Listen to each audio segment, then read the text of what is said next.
ಜೈನ್ ಸ್ನೇಹಿತರೆ, ವಿದ್ಯಾರ್ಥಿಗಳೇ, Indian post ಆಫೀಸ್ದಿಂದ 28,000ಕ್ಕೂ ಅಧಿಕ ವೇಕೆನ್ಸಿಗಳಿಗೆ ಹೊಸದಾಗಿ ಒಂದು ನೋಟಿಫಿಕೇಶನ್ ಅನೌನ್ಸ್ಮೆಂಟ್ ಮಾಡಿರ್ತಾರೆ.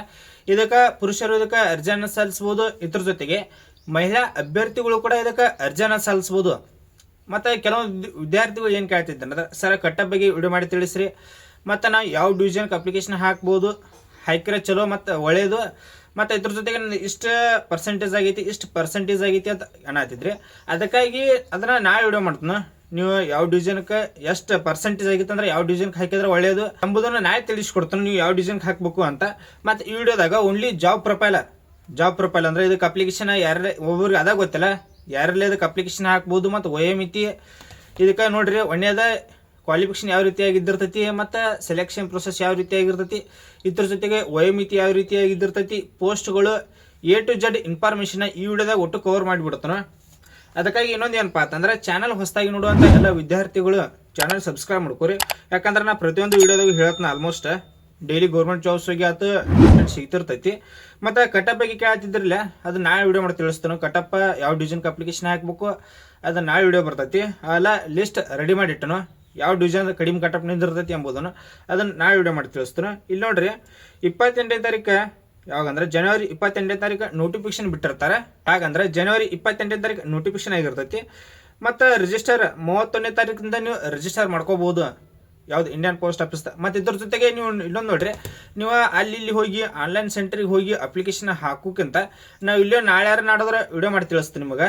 ನೀವು ಇಲ್ಲೇ ಮೊಬೈಲ್ ಮೂಲಕವೇ ಯಾವ ರೀತಿಯಾಗಿ ಅರ್ಜಿನ ಸಲ್ಲಿಸ್ಬೋದು ಅಂತ, ಅದು ಭಾಳ ಈಸಿ ಇರ್ತೈತಿ. ನೀವು ಇಲ್ಲೇ ಅಲ್ಲಿ ಏನು ಆನ್ಲೈನ್ ಸೆಂಟ್ರಿಗೆ ಹೋಗಿ ಅರ್ಜಿ ಸಲ್ಲಿಸುವಂಥದ್ದು ಏನಿರಂಗಿಲ್ಲ. ನೀವು ಇಲ್ಲೇ ನಿಮ್ಮ ಮೊಬೈಲ್ ಮೂಲಕವೇ ಅದಕ್ಕೆ ಅರ್ಜಿಯನ್ನು ಸಲ್ಲಿಸ್ಬೋದು. ಅದನ್ನು ಯಾವ ರೀತಿಯಾಗಿ ಅರ್ಜಿ ಸಲ್ಲಿಸೋದು ಅಂತ ಅದನ್ನ ಒಂದು ವಿಡಿಯೋ ಮಾಡಿ ತಿಳಿಸ್ತೀನಿ. ಇಲ್ಲಿ ನೋಡ್ರಿ, 5 ಫೆಬ್ರವರಿಯಿಂದ ಅಪ್ಲಿಕೇಶನ್ ಡೇಟ್ ಸ್ಟಾರ್ಟ್ ಆಕೈತಿ. ಇನ್ನು 4 ದಿನ ಉಳಿತು ಅಪ್ಲಿಕೇಶನ್ ಡೇಟ್ ಸ್ಟಾರ್ಟ್ ಆಗಕ್ಕೆ. ಮತ್ತು ಕರೆಕ್ಷನ್ ವಿಂಡೋ 18, 19 ಅಂದ್ರೆ 2 ದಿನ ನಿಮಗೆ ಟೈಮಿಂಗ್ ಇದ್ದಿರ್ತೈತಿ. ಈಗ ಅಪ್ಲಿಕೇಶನ್ ಹಾಕುಮುಂದೆ ಏನಾದರೂ ಮಿಸ್ಟೇಕ್ ಮಾಡಿದ್ರೆ ಅಂದ್ರೆ ಒಂದೊಂದು ವಿದ್ಯಾರ್ಥಿ ಏನು ಮಾಡಿರ್ತಾರೆ ಅಂದ್ರೆ, ಈಗ ಡಾಕ್ಯುಮೆಂಟ್ ಅಪ್ಲೋಡ್ ಮಾಡೋಲ್ಲಿ ಇದಾಗ 10th ಮಾರ್ಕ್ಸ್ ಕಾರ್ಡ್ ಹಾಕೋಲಿ, ಆಧಾರ್ ಕಾರ್ಡ್ ಹಾಕಿರ್ತಾರೆ, ಮತ್ತು ತಮ್ಮ ಹೆಸರಲ್ಲಿ ಈಗ ನೇಮ್ ಇದ್ದಲ್ಲಿ ಆಧಾರ್ ನೇಮ್ ಹಾಕಿರ್ತಾರೆ, ಇದಕ್ಕೆ ಸ್ಪೆಲ್ಲಿಂಗಾರ ಮಿಸ್ಟೇಕ್ ಮಾಡಿರ್ತಾರೆ. ಹಿಂಗೇನಾರು ಮಿಸ್ಟೇಕ್ ಮಾಡಿದ್ರಂದ್ರೆ 2 ದಿನ ನಿಮಗೆ ಟೈಮಿಂಗ್ ಇದ್ದಿರ್ತೈತಿ ಇದನ್ನ ತಿದ್ದುಪಡಿ ಮಾಡ್ಕೊಳಕ್ಕೆ. ಇದ್ರ ಜೊತೆಗೆ ವಯೋಮಿತಿ ನೋಡ್ರಿ, ಮಿನಿಮಮ್ ಇದಕ್ಕೆ 18 ವರ್ಷ ವಯಸ್ಸನ್ನು ಹೊಂದಿರಬೇಕು. ಎಷ್ಟಂದ್ರೆ 18 ವರ್ಷ, ಮತ್ತು ಮ್ಯಾಕ್ಸಿಮಮ್ 40 ವರ್ಷ ವಯಸ್ಸನ್ನು ಕೊಟ್ಟಿರ್ತಾರೆ. ಮತ್ತು ಇದ್ರ ಜೊತೆಗೆ ಏಜ್ ರಿಲ್ಯಾಕ್ಷನ್ ಕೂಡ ಇರ್ತೈತಿ. ಈಗ SC/ST ವರ್ಗದ ಅಭ್ಯರ್ಥಿಗಳಿಗೆ 5 ವರ್ಷ ತನಕ ವಯಸ್ಸಿನ ಸಡಲಿಕೆ ಇದ್ದಿರ್ತೈತಿ. ಅಂದ್ರೆ ನೀವು 45 ವರ್ಷದ ಒಳಗಿನ ಎಲ್ಲ ವಿದ್ಯಾರ್ಥಿಗಳು ಇದಕ್ಕೆ ಅರ್ಜಿಯನ್ನು ಸಲ್ಲಿಸ್ಬೋದು. ಮತ್ತು OBC ವರ್ಗದ ಅಭ್ಯರ್ಥಿಗಳಿಗೆ 3 ವರ್ಷ ನಿಮಗೆ ವಯಸ್ಸಿನ ಸಡಲಿಕೆಯನ್ನು ಕೊಟ್ಟಿರ್ತಾರೆ. ಇದ್ರ ಜೊತೆಗೆ ಏನೇನಂದ್ರೆ 10th ಪಾಸ್ ಆಗಿರ್ಬೇಕು, ಬೇಸಿಕ್ ಕಂಪ್ಯೂಟರ್ ನಾಲೇಜ್. ಇನ್ನೊಂದು ಕೇಳ್ತಿದ್ರು ನೋಡಿ, ಕಂಪ್ಯೂಟರ್ ನಾಲೇಜ್. ಈಗ ಕಂಪ್ಯೂಟರ್ ಸರ್ಟಿಫಿಕೇಟ್ ನೋಡ್ರಿ, ಈಗೇನು ಅಪ್ಲಿಕೇಶನ್ ಹಾಕೊಂಬಂದು ಇದೇನು ಬೇಕಾಗಂಗಿಲ್ಲ. ಕಂಪ್ಯೂಟರ್ ಸರ್ಟಿಫಿಕೇಟ್ ಯಾವ ಬೇಕಂದ್ರೆ ಇದು ಡಾಕ್ಯುಮೆಂಟ್ ವೆರಿಫಿಕೇಶನ್ ಇದ್ದಿರ್ತೈತಿ ನೋಡ್ರಿ. ಡಾಕ್ಯುಮೆಂಟ್ ವೆರಿಫಿಕೇಶನ್ದಾಗ ನಿಮಗೆ ಕಂಪ್ಯೂಟರ್ ಸರ್ಟಿಫಿಕೇಟ್ ಬೇಕಾಗೈತಿ. ಅವಾಗ ಅದೊಂದು ಅಲ್ಲ, 16ರಿಂದ 17 ಡಾಕ್ಯುಮೆಂಟ್ಸ್ ಬೇಕು.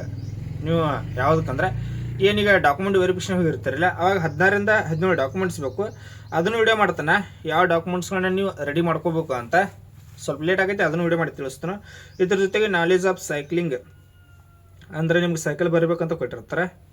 ಇದಕ್ಕೆ ಸೆಲೆಕ್ಷನ್ ಪ್ರೊಸೆಸ್ ನೋಡ್ರಿ, ಯಾವ ರೀತಿಯಾಗಿ ಇದಕ್ಕೆ ಸೆಲೆಕ್ಷನ್ ಪ್ರೊಸೆಸ್ ಇರ್ತೈತಿ ಅಂದ್ರೆ, merit list based on 10th class marks.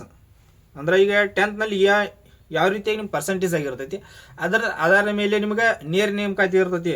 No exam, no interview, ಅಂದ್ರೆ ಯಾವುದೇ ರೀತಿಯ ಪರೀಕ್ಷೆ ಇರಂಗಿಲ್ಲ, ಸಂದರ್ಶನ ಇರಂಗಿಲ್ಲ. ಕೇವಲ ನಿಮ್ಮ 10th ಮಾರ್ಕ್ಸನ್ನು 10th ಯಾವ ರೀತಿಯಾಗಿ ಪರ್ಸೆಂಟೇಜ್ ಆಗಿರ್ತೈತಿ. ಈಗ ಆಲ್ಮೋಸ್ಟ್ ಎಲ್ಲರೂ ಈಗ ಅಪ್ಲಿಕೇಶನ್ ಹಾಕ್ತಿರಿ, ಈಗ ಅದ್ರೊಳಗೆ ಜಾಸ್ತಿ ಯಾರ್ದು ಪರ್ಸೆಂಟೇಜ್ ಆಗಿರ್ತೈತಿ. ಮತ್ತು ಕ್ಯಾಟಗರಿ ರಿಸರ್ವೇಷನ್ ಆಧಾರದ ಮೇಲೆ ಸೆಲೆಕ್ಷನ್ ಪ್ರೊಸೆಸ್ ಇದ್ದಿರ್ತೈತಿ. ಇದ್ರ ಜೊತೆಗೆ ಪೋಸ್ಟ್ ಕೋಡ್, ಈಗ ಮೊದಲು ನಾನು ಪ್ರಿವಿಯಸ್ ವಿಡಿಯೋ ಯಾರು ನೋಡಿರ್ತೀರಿ ಗೊತ್ತಿದ್ದಿರ್ತೈತಿ ಅವ್ರಿಗೆ ಯಾವ ಪೋಸ್ಟ್ ಅದಾವ ಅಂತ. 1ನೇದ ಬ್ರಾಂಚ್ ಪೋಸ್ಟ್ ಮಾಸ್ಟರ್, 2ನೇದ ಅಸಿಸ್ಟೆಂಟ್ ಪೋಸ್ಟ್ ಮಾಸ್ಟರ್, 3ನೇದ ಡಾರ್ಕ್ ಸೇವಕ. ಯಾವ ಅಂದ್ರೆ 1ನೇದ ಬ್ರಾಂಚ್ ಪೋಸ್ಟ್ ಮಾಸ್ಟರ್, 2ನೇದ ಅಸಿಸ್ಟೆಂಟ್ ಪೋಸ್ಟ್ ಮಾಸ್ಟರ್, ಮತ್ತು 3ನೇದ ಡಾರ್ಕ್ ಸೇವಕ. ಈ ರೀತಿಯಾಗಿ ಪೋಸ್ಟ್ಗಳು ಇದ್ದಿರ್ತಾವೆ. ನಾನು ಸಜೆಷನ್ ಏನಪ್ಪ ಅಂತಂದ್ರೆ, ಮಹಿಳಾ ಅಭ್ಯರ್ಥಿಗಳಿಗೆ ನೀವು ಬ್ರಾಂಚ್ ಪೋಸ್ಟ್ ಮಾಸ್ಟರ್ ಈ ಹುದ್ದೆಗಳಿಗೆ ಇದಕ್ಕೆ ಅರ್ಜಿಯನ್ನು ಸಲ್ಲಿಸ್ರಿ. ಏನು BPM ಅಂತ ಏನು ಕರಿತಿಲ್ಲ, ಇದಕ್ಕೆ ಅರ್ಜಿಯನ್ನು ಸಲ್ಲಿಸ್ರಿ. ಯಾಕಂದ್ರೆ ಇದು ಆಫೀಸ್ ವರ್ಕ್ ಇದ್ದಿರ್ತೈತಿ. ಈಗ 100% ಏನಾದ್ರು ಕನ್ಸಿಡರ್ ಮಾಡ್ರಿ ಅಂದ್ರೆ ಒಂದು 70% ಆಫೀಸ್ ವರ್ಕ್ನೇ ಇದ್ದಿರ್ತೈತಿ. ಏನು ಉಳಿದು ಒಂದು 30% ಅಟ ಸ್ವಲ್ಪ ಹೊರಗೆ ಕೆಲಸ ಇದ್ದಿರ್ತೈತಿ. ಮತ್ತು ಪುರುಷರು ಅಸಿಸ್ಟೆಂಟ್ ಬ್ರಾಂಚ್ ಪೋಸ್ಟ್ ಮಾಸ್ಟರ್ ಇದಕ್ಕೆ ಅರ್ಜಿಯನ್ನು ಸಲ್ಲಿಸ್ಬೋದು. ಇದ್ರ ಜೊತೆಗೆ ನಾ ಯಾವುದಂದ್ರೆ ಕಟಪ್ ಕೇಳತ್ತಿದ್ರಲ್ಲ ಎಲ್ಲರೂ, ಕಟಾಪ್ ಎಟ್ ನಿಂದಿರ್ಬೋದು, ಮತ್ತು ನಾವು ಯಾವ ಡಿವಿಷನ್ಗೆ ಅಪ್ಲಿಕೇಶನ್ ಹಾಕಿದ್ರೆ ಒಳ್ಳೆಯದು, ಮತ್ತು ಇದನ್ನೆಲ್ಲ ಕೇಳ್ತಿದ್ರಿ. ಅವೆಲ್ಲ ಲಿಸ್ಟ್ ರೆಡಿ ಮಾಡಿಟ್ಟನ, ಅದನ್ನು ನಾಳೆ ನಾಡಿದ್ರೆ ವಿಡಿಯೋ ಮಾಡಿ ತಿಳಿಸ್ತೀನಿ ನಿಮ್ಗೆ. ಮತ್ತು ಇದ್ರ ಜೊತೆಗೆ ನಮ್ಮ ಟೆಲಿಗ್ರಾಮ್ ಅಕೌಂಟ್ ಯಾರು ಜಾಯ್ನ್ ಆಗುತ್ತೆ ಬರ್ರಿ, ಯಾಕಂದ್ರೆ ಓಲ್ಡ್ ಪ್ರಿವಿಯಸ್ ಇಯರ್ ಎಷ್ಟೆಷ್ಟು ಕಟಾಪ್ ನಿಂತಿರ್ತೈತಿ, ಮತ್ತು ಯಾವುದಂದ್ರೆ ಡಿವಿಷನ್ ಅದು ಎಷ್ಟೆಷ್ಟು ಕಟಾಪ್ ನಿಂತಿರ್ತೈತಿ ಅವೆಲ್ಲ ಏನು PDF ಅದಾವಲ್ಲ, ಅವೆಲ್ಲ PDF ನಮ್ಮ ಟೆಲಿಗ್ರಾಮ್ ಗ್ರೂಪ್ದಲ್ಲಿ ಶೇರ್ ಮಾಡಿರ್ತನ, ಅಲ್ಲಿ ಕೂಡ ನೀವು ನೋಡ್ಬೋದು.